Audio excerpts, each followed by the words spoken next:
చేసిన పథకాల గురించి ప్రజలకు పోతా ఉన్నాయి కానీ కనీసం అంటే ఓటర్స్ చేంజ్ ఆఫ్ 170 మంది అయినారు కానీ కార్యకర్తలతో కూడా ఈరోజు అవసరం లేదు.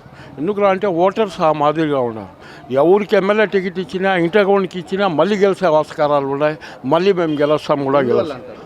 ఏమే అంటే ఎట్లా జగన్మోహన్ రెడ్డి గారు చేసిన డెవలప్మెంట్ గురించి, మంచి పథకాల గురించి ఎక్కడ ఉండేవాళ్ళు కూడా 170-80 ఓట్లు పడే పరిస్థితులు ఉన్నాయి. మరి 3 పార్టీలు కలిసాయి కదా, ఆ 3 పార్టీలతో సంబంధం ఏముంది? డెవలప్మెంట్తో సంబంధం కదా. ప్రజలకు ఎవరు సాయం చేస్తాడో వాళ్ళ వెనకాల ఉంటారు.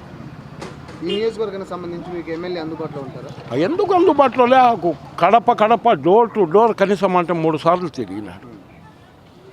ఎమ్మెల్యే గారు అందుబాటులో ఉన్నారు. ఎమ్మెల్యే అంటే మీకు తెలియదు ఏముంది. ఈరోజు ఎమ్మెల్యే గారు 15 రోజులు ఇక్కడ ఉంటే ఒక 5 రోజులు 6 రోజులు విజయవాడ అమరావతి అట్లా తిరుగుకుంటూ ఉంటారు.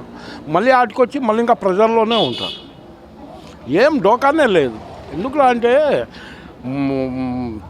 జగన్మోహన్ రెడ్డి గారు ప్రతి లేడీస్ గురించి కానీ డాక్రా మహిళల గురించి కానీ చేసిండే సాయం మరిసిపోయే పరిస్థితులే లేవు. మళ్ళీ ఆయనే సీఎం అవుతారు. చెప్పాలి, డోకానే లేదు దానికి. కాక మేము చెప్పాల్సింది అవసరం లేదు, ప్రజలు చెప్తారు.